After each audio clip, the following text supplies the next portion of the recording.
Hello everyone, welcome to this uh, course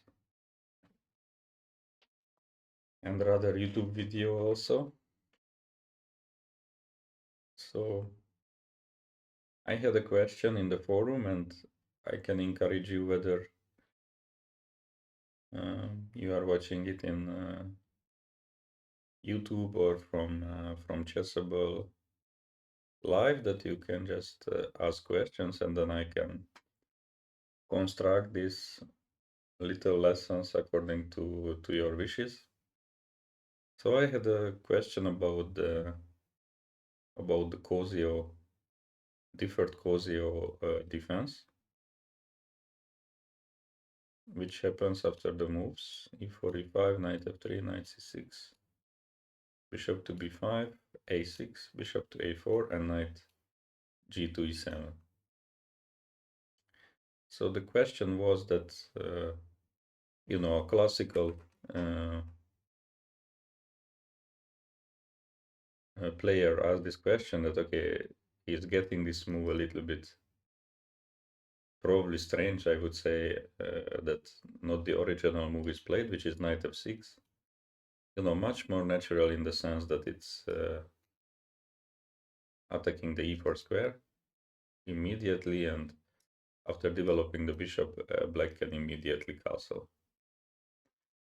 So if we go a few moves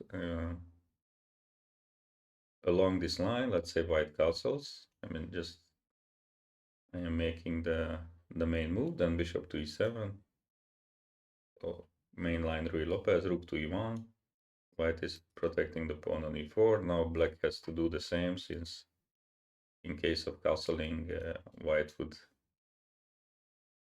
now win this pawn because now e4 is protected, so something like queen d4 is not winning it back. So black is doing it by playing b5, bishop b3, and now there are two main options nowadays. Short castle is, I would say, the more popular, keeping the option of going for the martial attack. And okay, other move is d6. Other move is d6, basically threatening to play knight e5 and take this bishop. White has a couple of moves, but most games go with c3, short castle, and let's say h3. So this is the starting position of the Ruy Lopez, where there are a lot of setups for black to choose from. But one thing which is clear, that there is no quick d5 for black. Not only white has a lot of pressure on the e5 pawn, but black just played d6 like 2 moves ago, so it's not realistic to expect this move anytime soon to happen. So that's why, black is trying to, there is the prayer variation with knight to b8, just to put the knight into a better square, play bishop b7, and, play like this. But okay, for example, here white is already making this d4 move and have this, slight space advantage in the center, for example. This is one variation. Another variation is to go knight a5, this is the Chigorin.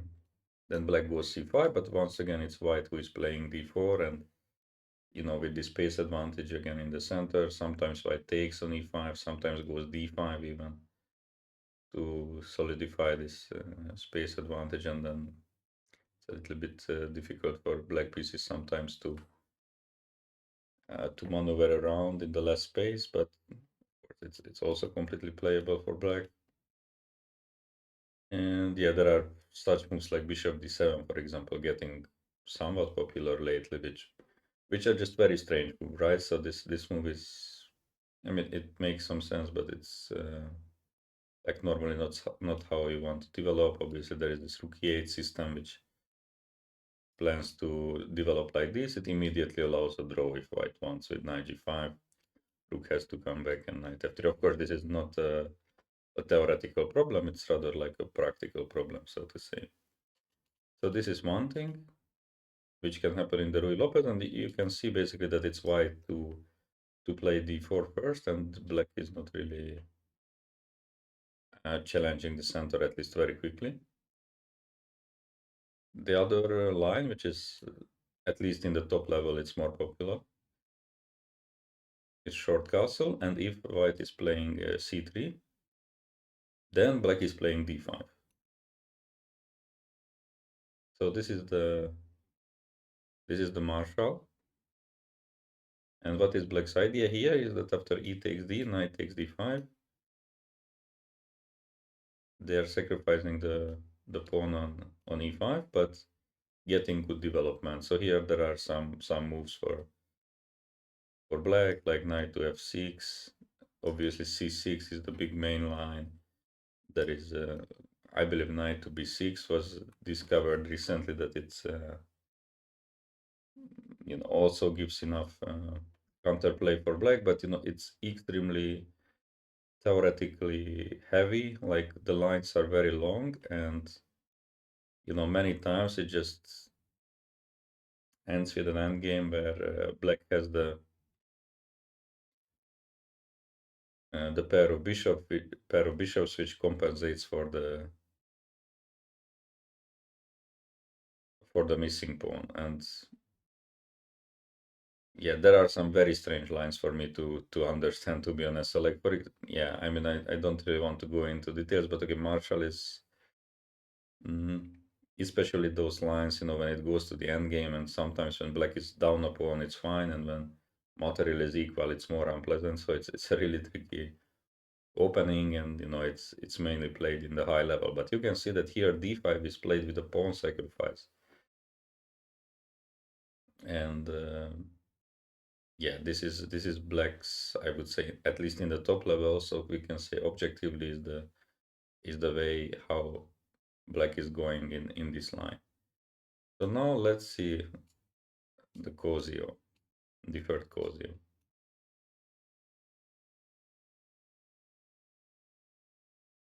So a6, bishop a4. So one maybe interesting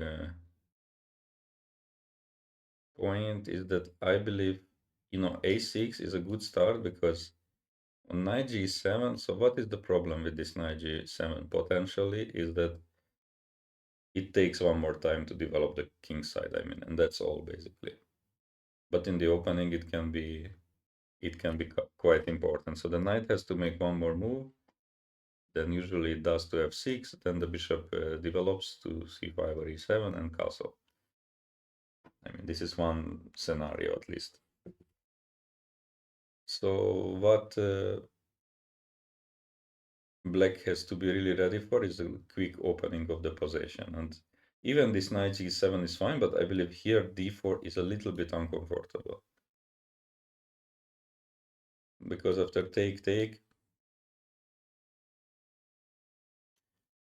in d4 knight c6, here the bishop is not yet committed to this side of the board, but it can also go back to d3 or e2 sometimes. Of course, it's not a disaster or anything, but here white has more options in this lines of d4 and maybe also after c3, a little bit more options. So of course, there are pros and cons. I believe also this knight g7 is playable, but nowadays, I mean, a6 is much more popular, and I believe it's for a good reason. Also, after the bishop gets to a4, these ideas with b5, knight a5 going after the bishop are more realistic. Okay, so a6, bishop a4, knight g7.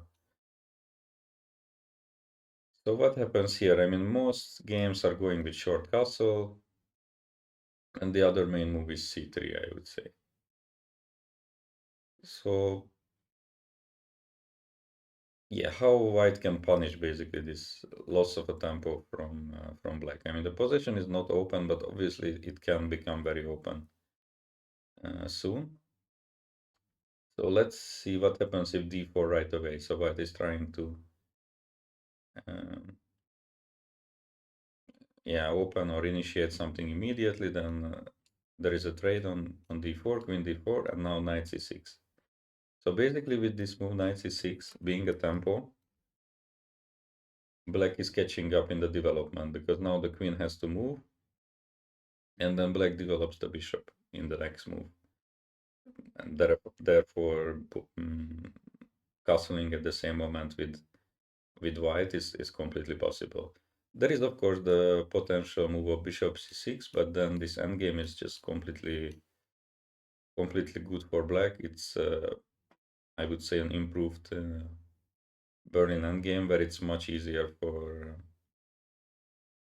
black to navigate this position with basically with the trade of knights, and it's just really very easy. So bishop can go to e6, and then once the pawns are starting rolling on the queen side, it can get even easily get better for black.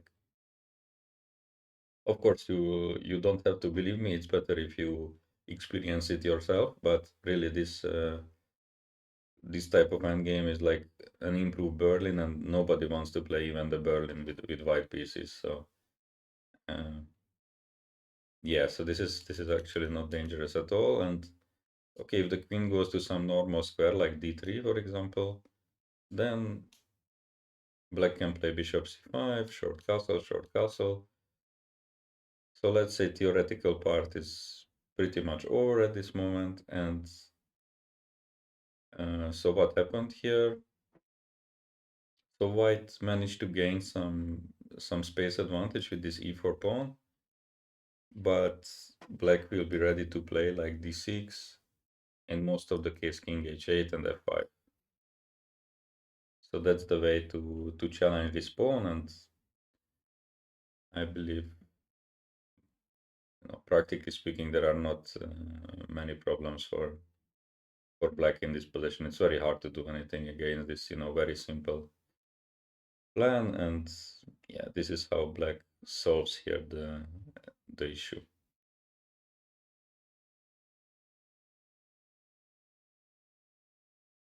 So in this way, it's not really possible to make use of this lost tempo, because by trading, the knight is actually ready to jump to c6. So what happens in case of short castle, for example? Then knight g6. So here you can see a huge difference compared to the classical Ruy Lopez. Instead of f6, the knight is on g6, protecting this pawn on e5. So unlike the Berlin defense,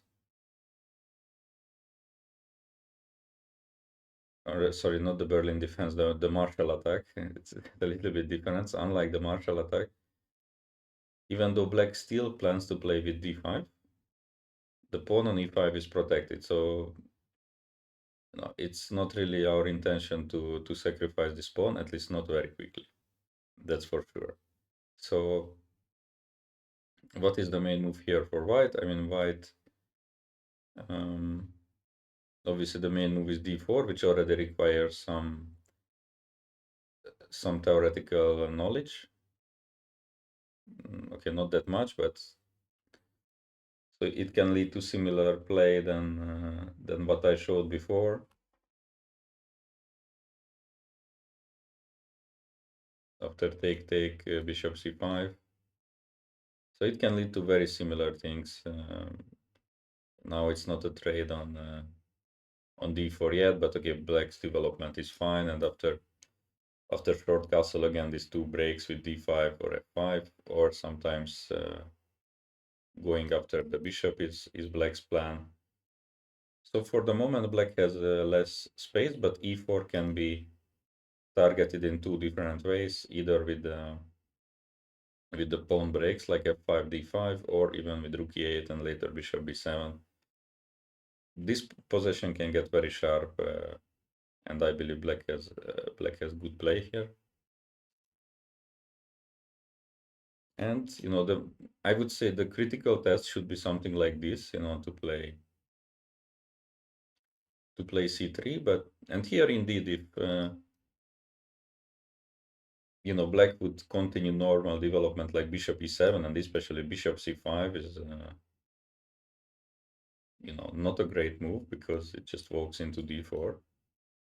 And now, white did get what they want with this pawn chain, even with the tempo. So this really looks like a much worse version of a normal Rui Lopez.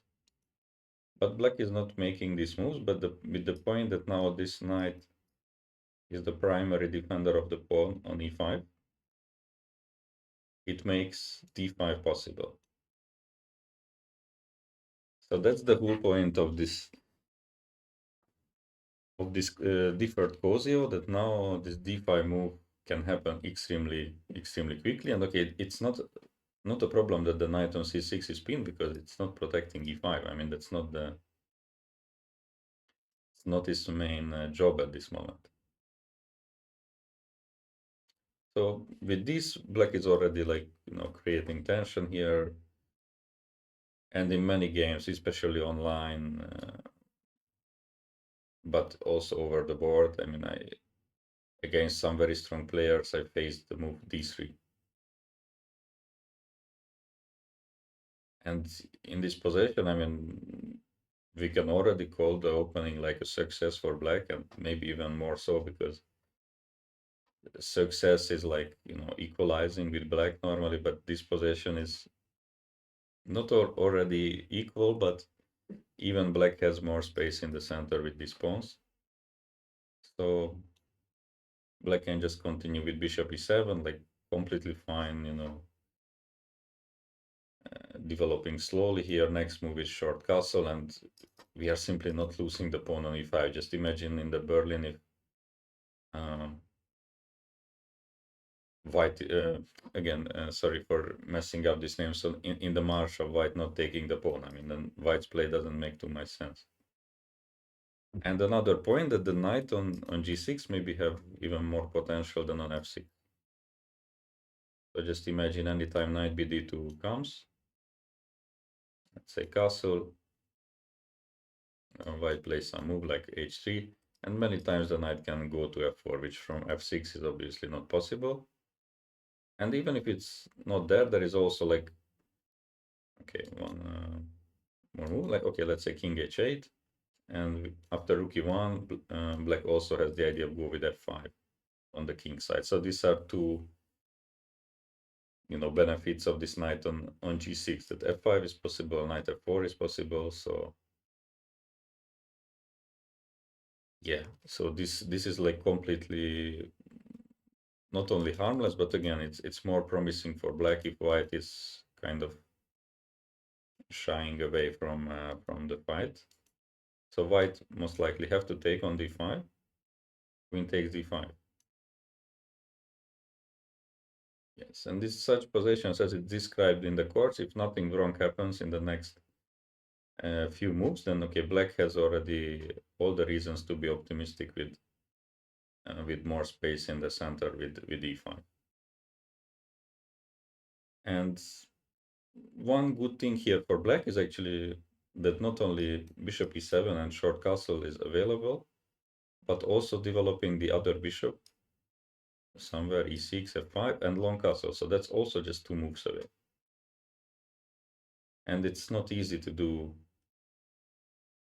anything against it. So such lines like bishop b3, like analyzed in the course, white is trying to play more direct. Here queen d3 is an important move to slow down this d4 ideas. And if bishop c2 d4, then the bishop is already more passive in the diagonal, not targeting f7. So this is analyzed. This is completely harmless for black, not a problem at all. Sometimes white plays rook e1, also, completely harmless. There is not enough pressure on the pawn. So d4 is the main move, and here already bishop g4 comes. And basically black is ready to castle long, and okay, if you count the pieces, I mean, black has already 4 pieces developed, uh, and the position is objectively equal. But again, I mean, I would say with a very small bluff, which I mean, it has to be called bluff, but in online games, I mean, I have to say accidentally, I always mess up the move order. So here white plays DE. The correct move for black is long castle, and the position is just equal. Of course, it's still a completely playable endgame, but black is gonna win back the pawn on e5, and then just have an equal position. So all good. But on de5, it's just, for me, I don't know why, this bishop f3 just looks very logical to do, and I really messed this thing up uh, a lot of times. So, and here white has to find gf3, which is not an intuitive move. At least, I mean, definitely not in shortened time controls, but also in longer time controls, it's not so easy. So the thing is that after queen f3, black can just take gf, and knight g5. Black is already seriously better in this endgame with better structure, with threat on f3, sometimes with threat of knight to d3. There is no problems on c6. Long castle is next, and basically this is one of the most common ways for this opening to unfold, and black is already better. So yeah, it's just a little problem is that after gf3 and trade of queens, this is an improved version for white with the rook on the d file already. So not so easy to castle long, and after 95, white can play something like bishop f4, and it's a little bit unpleasant for black. I mean, little bit. So, but it's completely playable also. So it's, I would say, a very good alternative to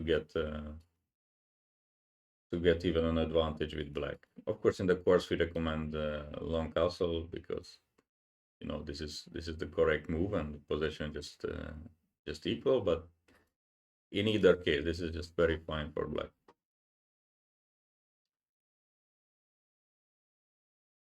So this is basically one very important point of this Cozio, that with this quick d5, actually all problems can be solved in this e4, e5 openings, and it seems to work. And with white, it's not so easy to open the position, so quickly, and to get something substantial against, so to say, slower development. So what is another line? I mean, another line is if white starts c3 right away. This is also completely good and possible from white. Again, knight to g6 is played, pawn is protected, black is ready to play d5. It's that simple. So the whole thing is around this motive to use this g6 knight as primary defender and go d5, and all is good. So here white goes d4, and here it's quite important to go for e takes d. Not that it's a difficult move, because there is attack under d5. Sometimes d5 is a move, so takes, pawn takes, and basically this is the moment where black is catching up again in the development. It's bishop to b4 check. Obviously, in a normal Rui Lopez, such move is just not happening. And okay, black's idea is to castle very soon and go d5. Okay, to show you a funny line, or okay, maybe not funny, but like an important line. It kind of, okay, I mean, this I would say is quite important to illustrate for the, that how this Cozio works. I mean, this is one of the lines which just have to work in order to Cozio to be playable. So knight to c3, here d5, immediately. So again, if black can make this move in the center, then it's normally fine. E takes d5. Now bishop takes c3. This is a super important move. Okay, I can very briefly go into details. So in case of queen takes d5, white castles short. So now the queen is hanging here, and in fact, black has serious problems because yeah, this rook e1 is coming. I mean, then we don't want to block this check. I mean, that's not how the d5 pawn can move forward if the queen goes away. So it's not what we want. Then white would really get, you know, this open position. We lost time with the knight, and yeah, not good. So black's idea is normally bishop takes on c3 here. bc will transpose to the lines, which is correct for black, which I will show later. But white has this very strong move of bishop to b3. And here black is in a very dangerous position. I mean, I don't think that many people knows that, you know, that this is the way to punish black, but you know, it's more for the, you know, correctness of the variation, that how it can go, or you know, like what is an important line which makes it work. So here bishop b3 is a problem because the queen has, you know, not too many good squares. I mean, the queen in this structure wants to go to h5. I mean, that's pretty much the only good square. On a5, it's not really ideal. You know, it can be easily cut out by d5. If it goes back on the d file, again, it's not really doing much, and white should be better with the pair of bishops. So, yeah, and the problem is that if it goes to h5, then now white has this bishop takes f7. So this is one variation where indeed the lack of development, so to say, is hurting black. Okay, so now you can see that why in this position, instead of queen d5, which looks supernatural, black plays bishop takes c3 check. Because now it sounds ridiculous, but white has to waste a move by taking back on c3. So it's not possible to gain a tempo on the queen. So bc is played, and now queen d5. So now bishop b3 is not dangerous because the queen can move away with the check. That's just completely fine.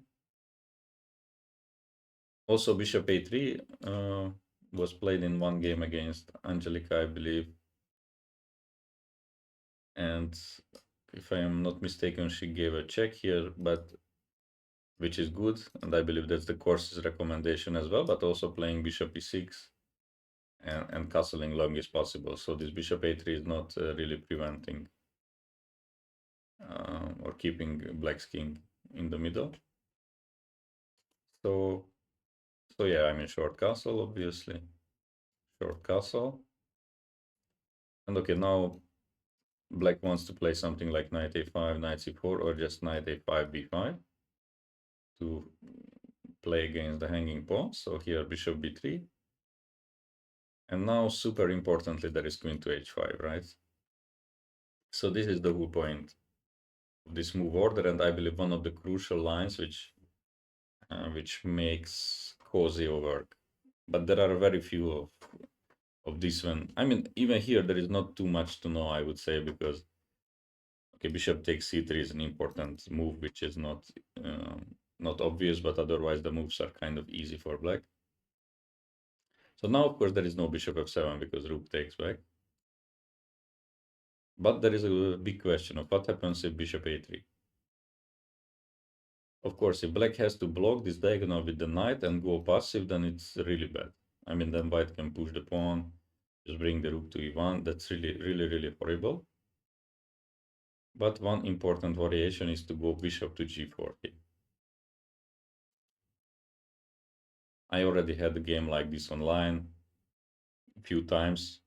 I believe I won all of them, I mean, which is not a huge achievement because black's position is already much better, I believe, at this moment. So the point if this bishop g4 is that the pin is very unpleasant and knight h4 is the idea.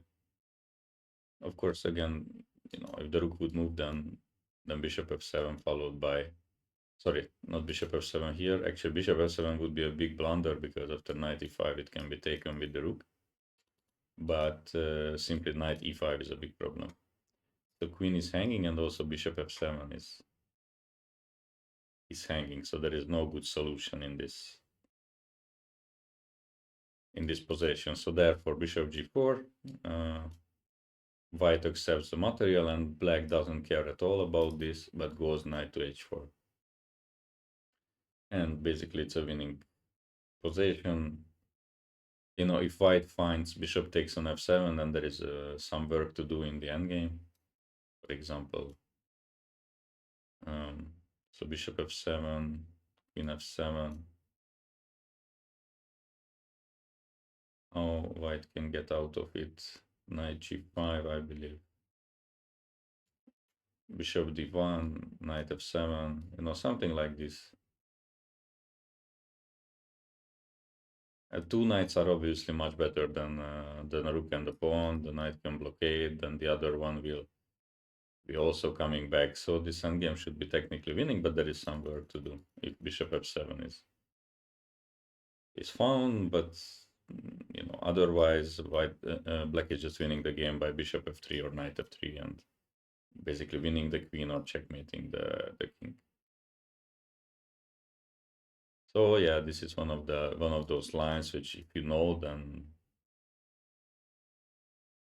then not too many bad things can happen to you in the Cozio. So yeah, in these lines, yeah, bishop b4, even if white goes bishop d2, there are different moves. For black d5, I believe is not good because bishop b4 is just a pin, so we cannot take back right away. But in the course, we recommend to castle short and then very quickly push for d5. And in case white would push, then after trade, 95, again, this plan of d6, f5 is there. Playing b5 followed by a quick c5 is also there. For the moment, there is also a threat on f3. So yeah, these lines are just completely okay for black. So I believe I kind of showed the lines. Okay, there is one more move which like is sort of an immediate try from white to generate something on f7, but here black can again immediately go d5. So now just the bishop moves away from the diagonal, so now the knight again can be a very good defender, and d5 works excellently. I mean, there is some lines to know here, but again, if d5 happens and it's not bad, I mean, normally black is doing very good. So strangely enough, in a way, that it's very logical to try to open the possession from white side to